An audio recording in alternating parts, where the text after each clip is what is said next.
Good morning. Welcome to our service on this Thanksgiving Sunday.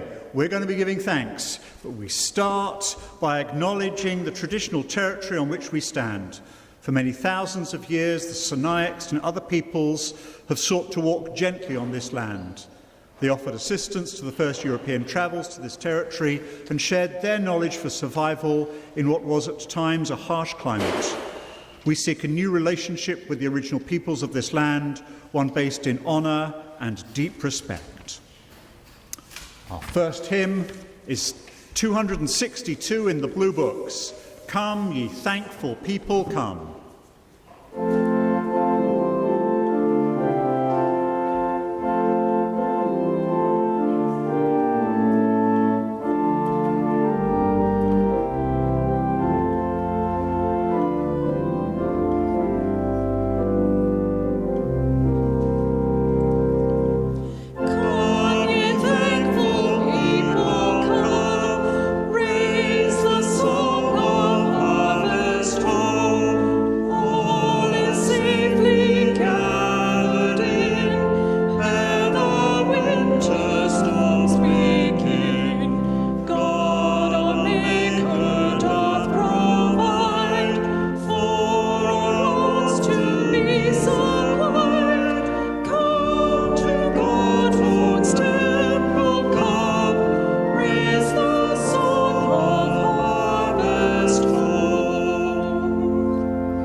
Welcome each other and God into our midst as we say the grace together.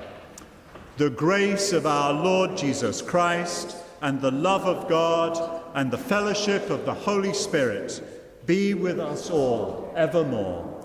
Amen. We pause for a moment to open our hearts to God, and then we join together in the prayer which says exactly that.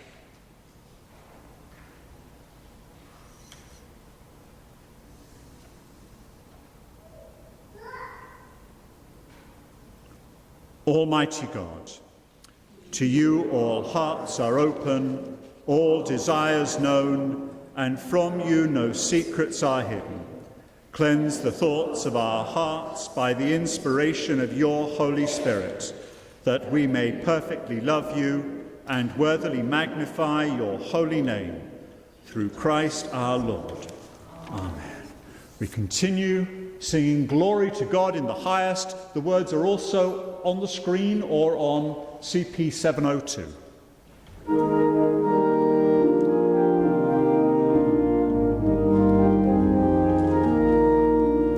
Glory to God in the highest, and peace to God's people on earth. Lord God, heavenly King, almighty God and Father, we worship you, we give you thanks, we praise you for your glory. Glory to God in the highest, and peace to God's people on earth. Lord Jesus Christ, only Son of the Father, Lord God, Lamb of God, you take away the sin of the world. Have mercy on us. You are seated at the right hand of the Father. Receive our prayer. Glory to God in the highest, and peace to God's people on earth. For you alone are the Holy One. You alone are the Lord. You alone are the Most High. Jesus Christ, with the Holy Spirit, in the glory of God the Father.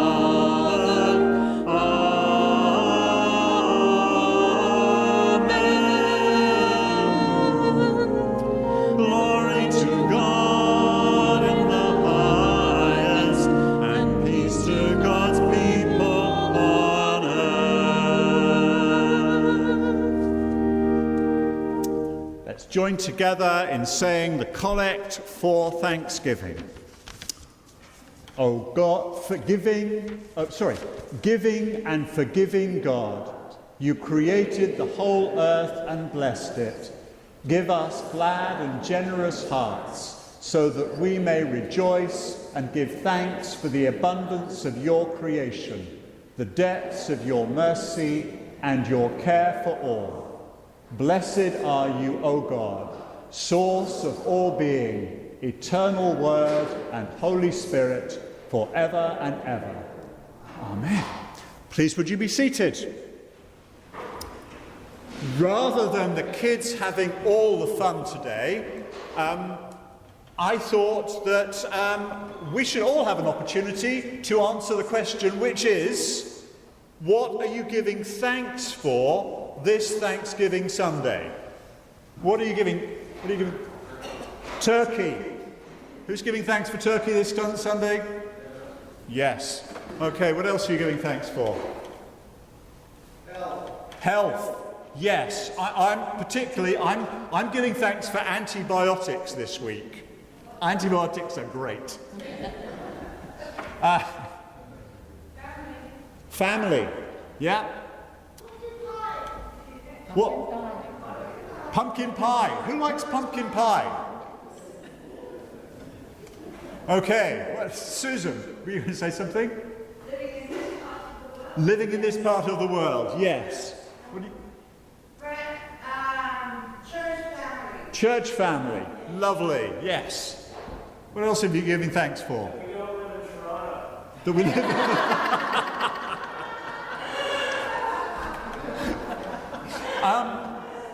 Can you go back to the first slide?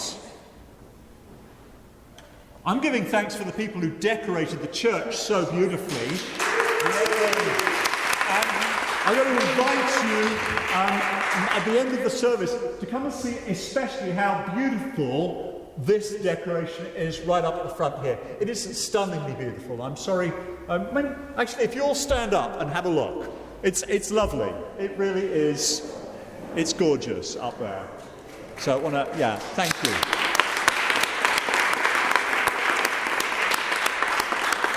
Okay, so what else are we giving thanks for? Jenny? Having enough. Yes, having enough when so many people don't have enough. Anything else? Carol?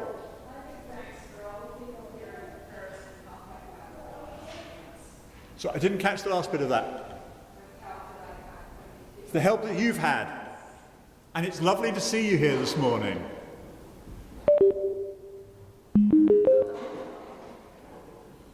Fletch?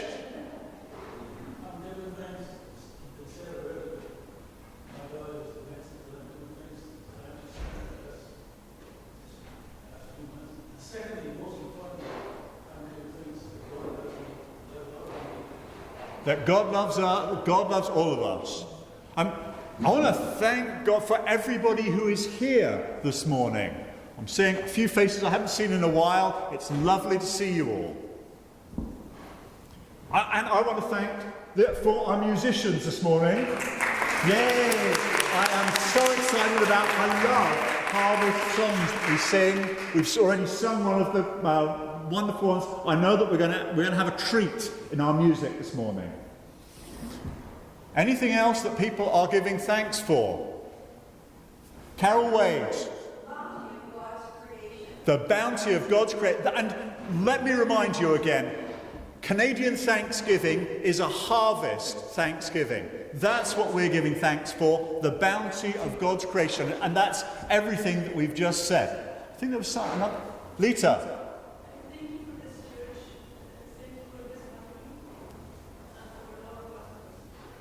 Thank you. I'm grateful to be a part of this church community as well.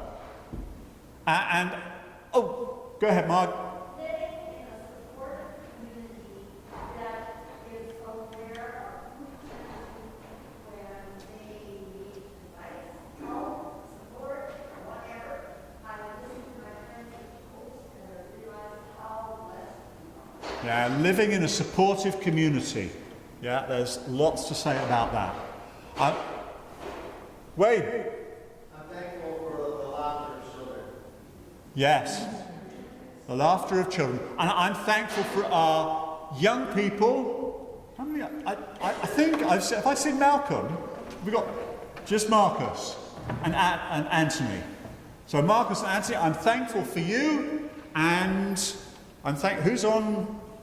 who's looking after?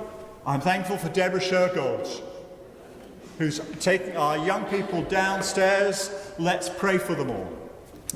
Loving God, we thank you for our young people, for the opportunity that we have to share with them. And I'm thank you for Deborah, who is doing that sharing. We pray for them now in Jesus' name. Amen. So the young people are going to go downstairs, and we are going to have our first reading. I should just say, the reason I'm very grateful for antibiotics is because I wasn't feeling very well later on this week, and that's one of the reasons why we don't have accurate readings and stuff in the bulletin. So the readings are the readings for Canadian Thanksgiving Sunday and not for the other Sunday that this would otherwise have been. Okay? So we're going to have our first reading.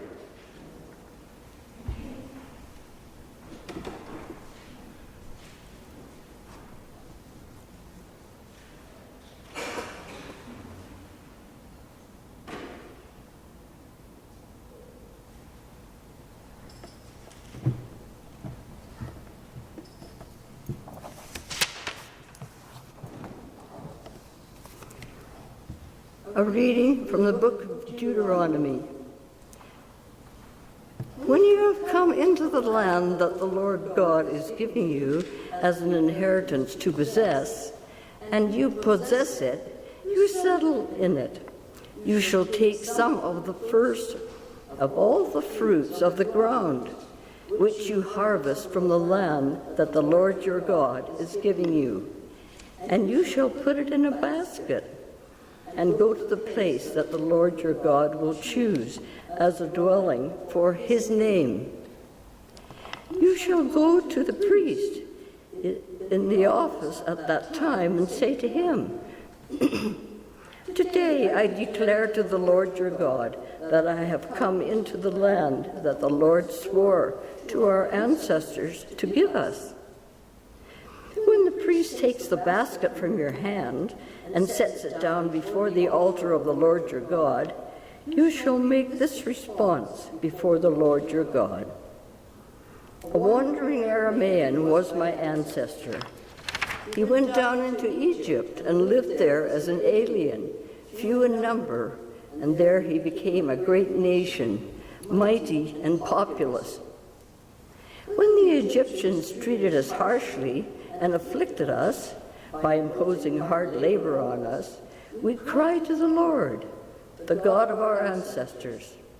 The Lord heard our voice and saw our affliction, our toil, and our oppression. The Lord brought us out of Egypt with a mighty hand and an outstretched arm, with a terrifying display of power, and with signs and wonders. And he brought us into this place and gave us this land, a land flowing with milk and honey. So now I bring the first of the fruit of the ground that you, O Lord, have given me. You shall set it down before the Lord your God and bow down before the Lord your God.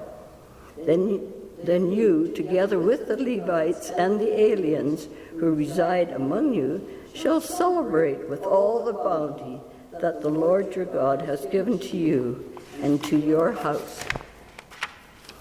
Hear what the Spirit is saying to us, the church. Thanks be to God.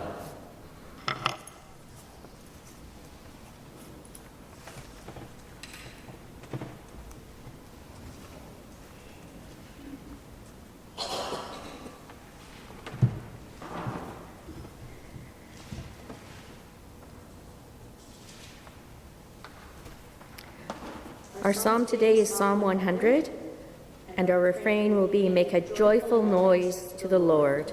Make Make a joyful noise to the Lord. Make a joyful noise to the Lord, all the earth. Worship the Lord with gladness. Come into his presence with singing. Make a joyful noise to the Lord. Know that the Lord is God. It is he that made us, and we are his. We are his people and the sheep of his pasture. Make a joyful noise to the Lord. Enter his gates with thanksgiving and his courts with praise. Make a joyful noise to the Lord. Give thanks to him. Bless his name. For the Lord is good. His steadfast love endures forever, and his faithfulness to all generations. Make a joyful noise to the Lord.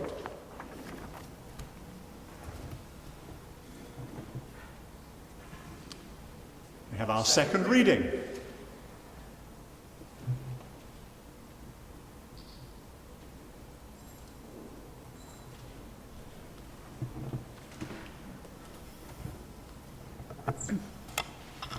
A reading from the Philippians.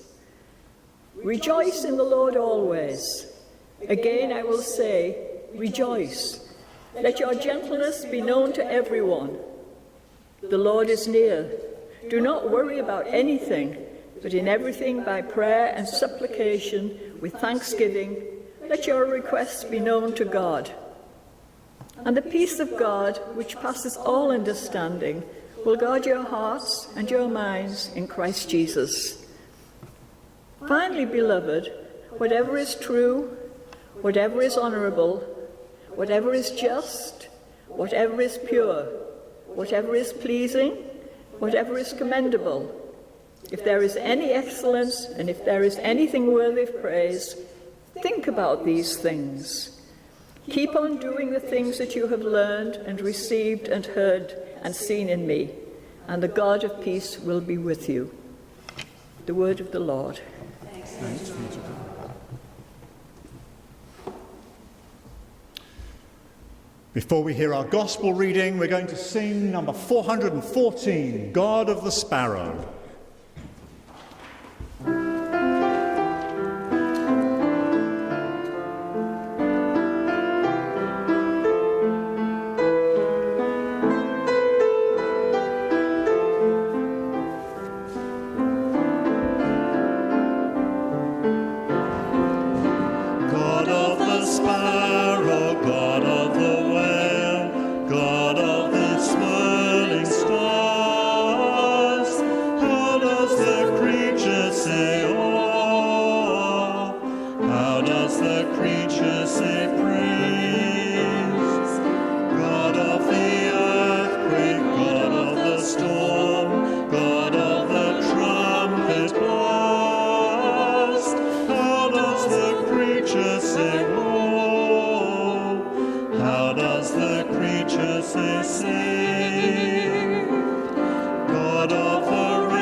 How does the creature say thanks?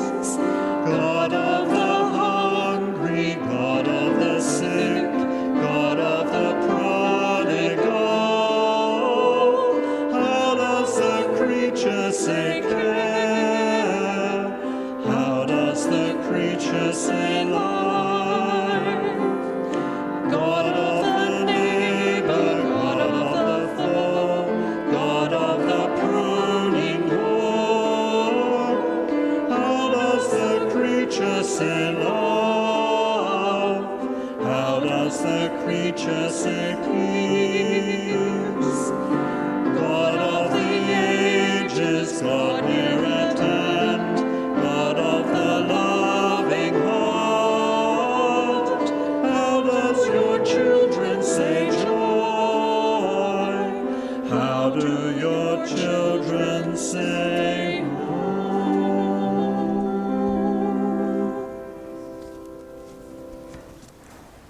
The Lord be with you. And also with you. The Holy Gospel of our Lord Jesus Christ, according to John. Glory to you, Lord Jesus Christ. When they found him on the other side of the sea, they said to him, Rabbi, when did you come here? Jesus answered them, Very truly I tell you, you are looking for me, not because you saw signs, but because you ate your fill of the loaves.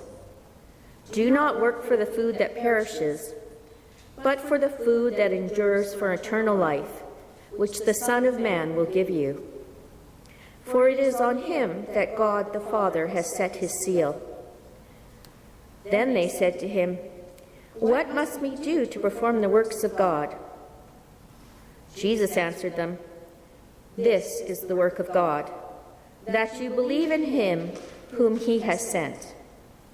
So they said to him, What sign are you going to give us then, so that we may see it and believe you? What work are you performing? Our ancestors ate the manna in the wilderness, as it is written, He gave them bread from heaven to eat. Then Jesus said to them, Very truly I tell you, it was not Moses who gave you that bread from heaven, but it is my Father who gives you the true bread from heaven. For the bread of God is that which comes down from heaven and gives life to the world. They said to him, Sir, give us this bread always. Jesus said to them, I am the bread of life. Whoever comes to me will never be hungry. Whoever believes in me will never be thirsty. The Gospel of Christ. Praise to you, Lord Jesus Christ.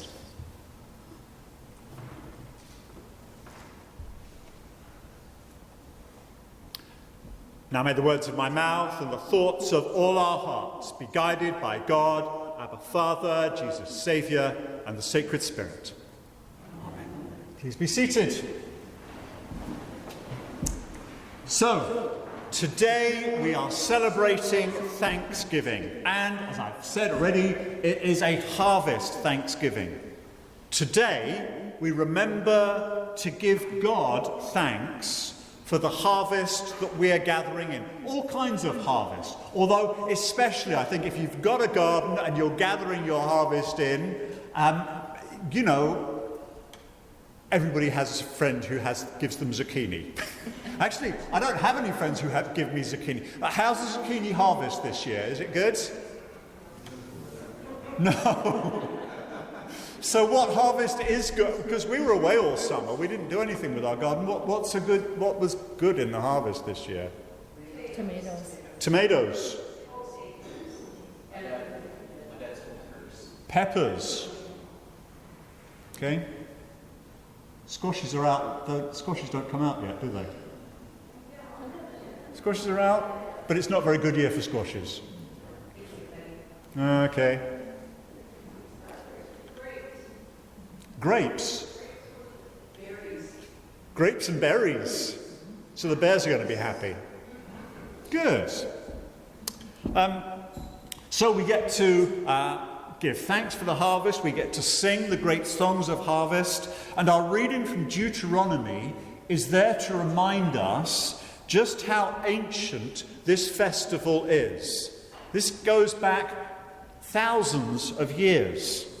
As long as people have believed in God, they have thanked God for the harvest. Then, as now, we can't take the harvest for granted. We can't know that there's going to be zucchini every year, or lots of them. There are no guarantees, even with modern fertilizers and pesticides and weather forecasting. The harvest is not in our control. So we thank God and we bring symbols of the harvest to church as a symbol of our thanks. The reading from Deuteronomy talks about the first fruits of the harvest, not the stuff that's left over, not the kind of the tomatoes with the kind of the brown bits in them. No, the good stuff. And that's what we have there. And that's why it's appropriate to bring flowers as well. It's the good stuff from our gardens that we want to bring and thank God for. But the harvest thanksgiving is not what I want to focus on today. Just as with our gospel reading, Jesus takes the people's hunger for bread and tells them, I am the bread of life. What I want to focus on today is another thanksgiving, what we call the Great Thanksgiving. We are on the second Sunday of a series about our liturgy, about the words that we say each week during the service. And today, I'm taking things out of order. I want to talk about communion, because Thanksgiving Sunday is a really appropriate Sunday to talk about our thanksgiving and our thanksgiving prayer. So, we're talking about the Lord's Supper, or communion, or, there we are, the Lord's Supper, Eucharist. But I need to be a bit more precise, because what I want to talk about today is not the theology of the Eucharist, not about the bread that we receive, but about the prayer that we join in together. For that is the thanksgiving. That is the Eucharist. The word Eucharist means thanksgiving. So we give thanks and then we receive the bread. The thanksgiving comes before the bread, just like grace comes before a meal. In fact, exactly like grace comes before a meal. You might think of that prayer that we join in together as one very long grace before the meal that we all eat together at this table. The prayer is in 3 parts. This is the technical bit now. It's in 3 parts. 3 parts that the priest says, and there are 3 prayers that we join in together before that. The 3 parts that the priest says are the thanksgiving to God, the remembrance of Jesus, and the calling of the Spirit. You notice that's very Trinitarian. We've got all 3 members of the Trinity there. And then alongside those, we start with a prayer that is called the lifting of the heart, and I'll explain that in a bit. And then we have the holy, holy, holy, and then we have the acclamation. Okay, so that's what we're going to do very briefly, is look at those 6 bits. Are you ready? Good, here we go. First one. And we're learning some Latin. Yay, Latin! The Sursum Corda. Let me hear you say that. Sursum Corda. Very good. You're mastering Latin already. And that phrase, which sounds really impressive, the sursum corda, means the lifting of the heart. So you could go into a meal today, I'm feeling very sursum corda today. And you would be right. We're lifting up our hearts. And that, the middle phrase of that, we say the Lord is here, God's Spirit is with us. Lift up your hearts. We lift them to the Lord. We're lifting up our hearts. We're raising our hearts. We're remembering God. And then we say, let us give thanks to the Lord our God. It is right to offer thanks and praise. And that says what we're going to do right next, which is give God thanks. And we give thanks to God. I like the ambiguity of this picture. Is that us giving thanks to God and lifting the world to God? Or is that us remembering that God gave us this world? We thank God, either generally or specifically, for what God has done. That might be something specific to the season. We might today give thanks for all of the different produce that we've enjoyed in our garden. That would be entirely appropriate. More often, though, it might be something seasonal. We might be saying specifically about Jesus' birth at Christmas time. We might be saying something about the different seasons of the earth. Or more generally, we're thanking God for everything that God has done, for the world that he's given us, for individual people, maybe. Like maybe at St. Andrew's Day, we will give thanks to God for St. Andrew. So we spend the first part of the prayer giving thanks to God. And then when we've done that, we move on to a prayer, another bit of Latin, the Sanctus. And the word Sanctus means holy. In fact, it should be Sanctus, Sanctus, Sanctus. In fact, there it is, written on the top of our altar, Sanctus, Sanctus, Sanctus. Holy, holy, holy. Because that's what we say. Holy, holy, holy. Anybody know where those words come from? Latin. Yes, that is very good. But they come from a particular part of the Bible. Ooh. They come from the book of Revelation. In the book of Revelation, John sees the whole people of God gathered around the throne, and they say, "Holy, holy, holy, Lord God Almighty." They say these words. When we say those words, we are joining with the people in heaven, praising God, using their words, and by saying that, we're saying we are worthy to be a part of that group of people. We are part of that group of people in heaven as we say those words. And saying that takes us to the next section. The institution words. We remember the Last Supper. We remember what Jesus said to his disciples at the Last Supper.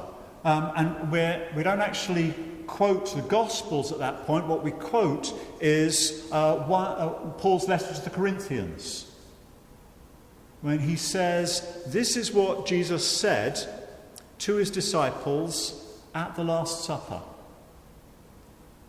Take this bread, drink this wine. If you read in the Green Book, and there's some very good notes about the service in the Green Book, it emphasises that the whole prayer, the whole of this big Thanksgiving prayer, great Thanksgiving prayer, is one prayer. But these words are the heart of it.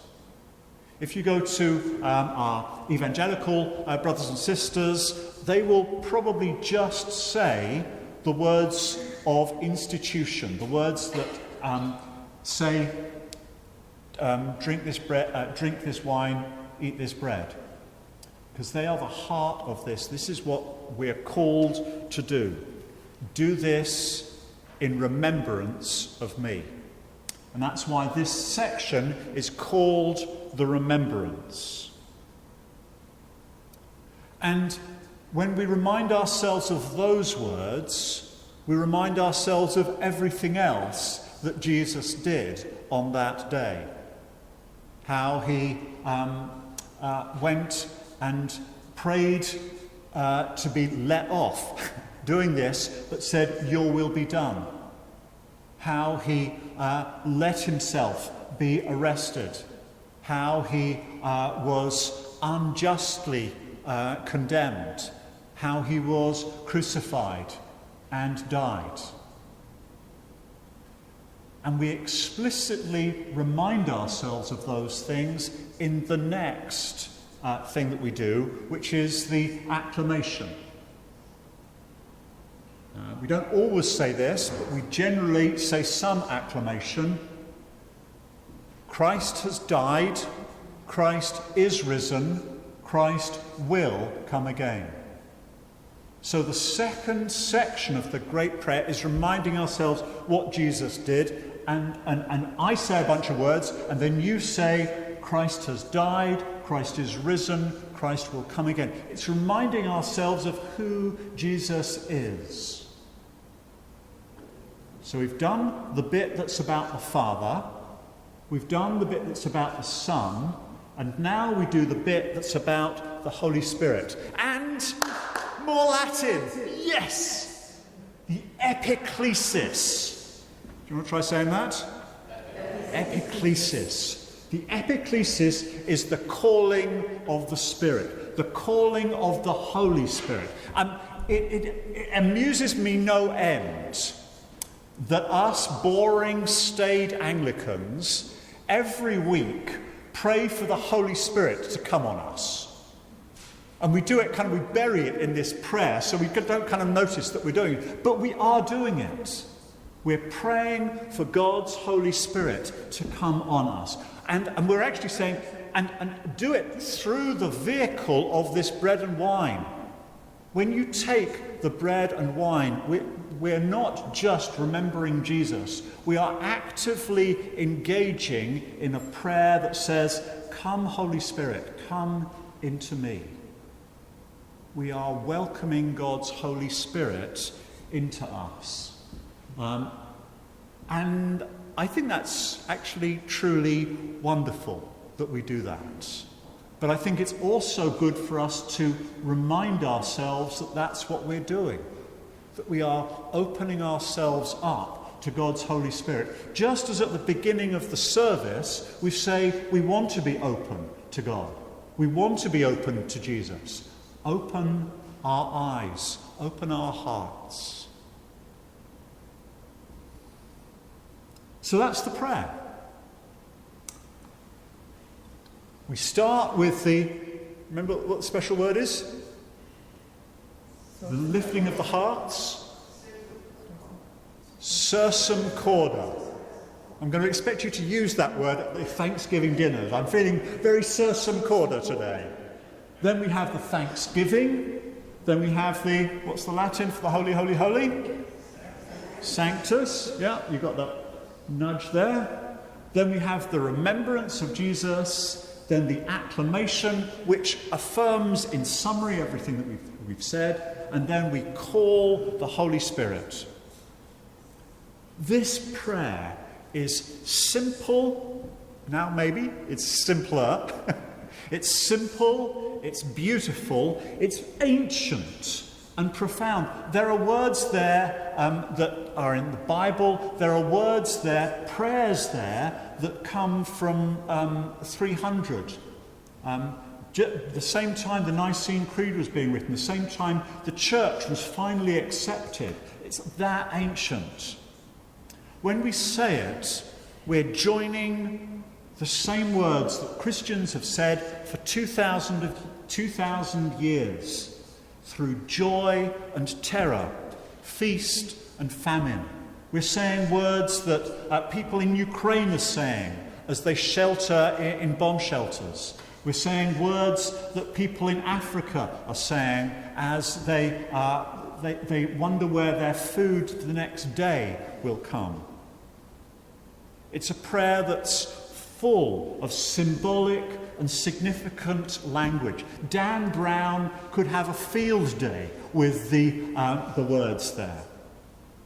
It's a thanksgiving for the holy in the ordinary. It's not magic. It's not a spell. It's not abracadabra. If you like, that prayer takes us all through a process of seeing the bread and wine differently, of seeing something new, something God-given in the bread and wine, seeing them as symbols of God's presence with us. And this thanksgiving enables us to see all things as gifts of God, all things as places where God is at work. When we say a grace before a meal, it is an echo of this prayer. When we thank God for something that's happening in our lives, it is an echo of this thanksgiving. When we sit around the table with family and friends on the second weekend in October in Canada and eat our Thanksgiving meal, it is an echo of this, the great Thanksgiving. Amen.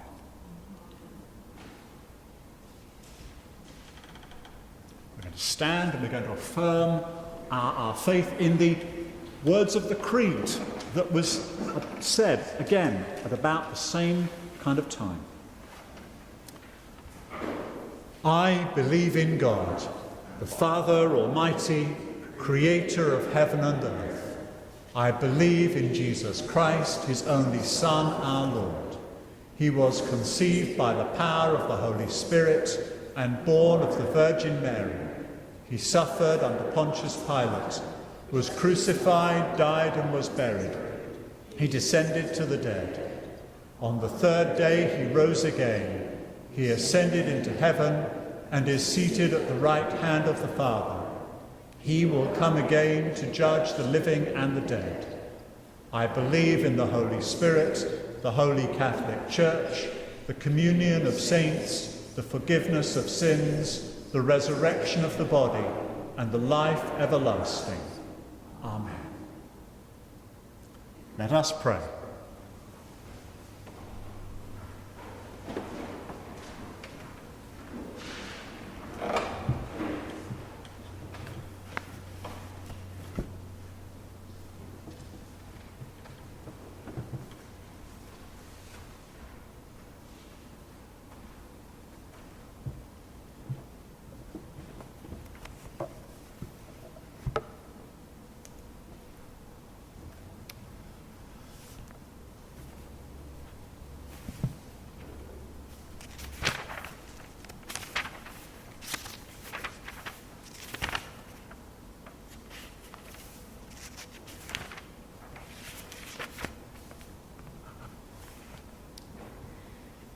Let us pray in faith to God our Father, to his Son Jesus Christ, and to the Holy Spirit, saying, Lord, hear and have mercy.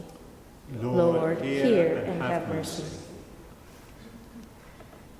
For the Church of the living God throughout the world, let us ask the riches of his grace. Lord, hear and have mercy. For all who proclaim the word of truth, let us ask the infinite wisdom of Christ. Lord, hear and have mercy. For all who have consecrated their lives to the kingdom of God, and for all struggling to follow the way of Christ, let us ask the gift of the Spirit. Lord, hear and have mercy. For Charles, our King, for the Prime Minister of this country, and for all who govern the nations, that they may strive for justice and peace, let us ask the strength of God. Lord, hear and have mercy. For scholars and research workers, that their studies may benefit humanity, let us ask the light of the Lord.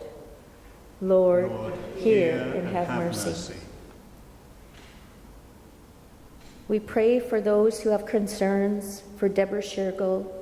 We pray for the people in Ukraine, the people of Pakistan, all those places in the world where they need the love and faith of Christ. Lord, hear and have mercy. For all who have passed from this life in faith and obedience, let us ask the peace of Christ. Lord, hear and have mercy. Amen.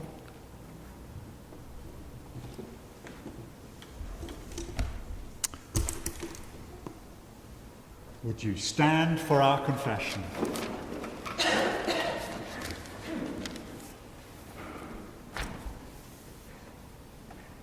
My brothers and sisters, God is steadfast in love and infinite in mercy. God welcomes us to his table.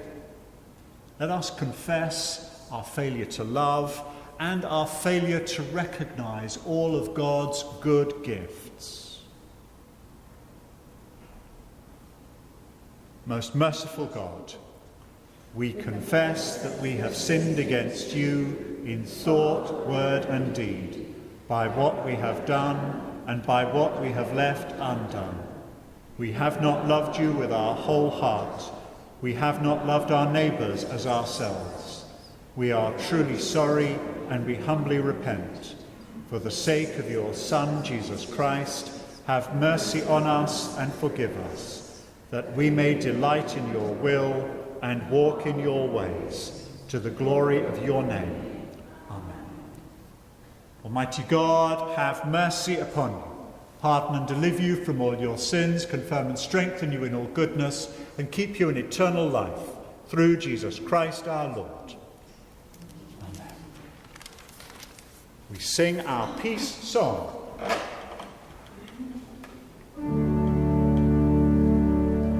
Put peace into each other's hands, and like a treasure hold it, protect it like a candle flame, with tenderness enfold it. The peace of the Lord be always with you. Let's offer one another a sign of peace.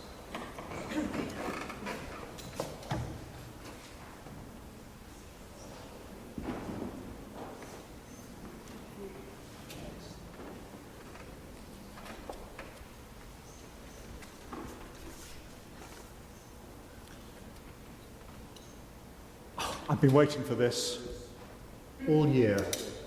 We plow the fields. Our offertory hymn, we plough the fields and scatter.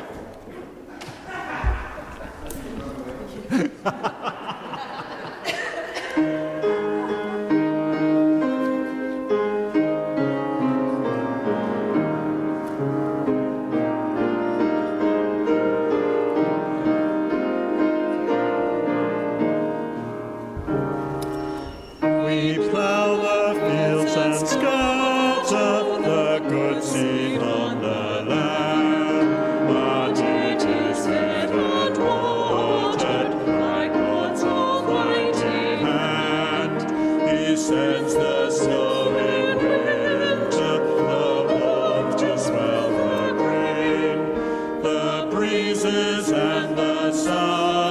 wine and some refreshing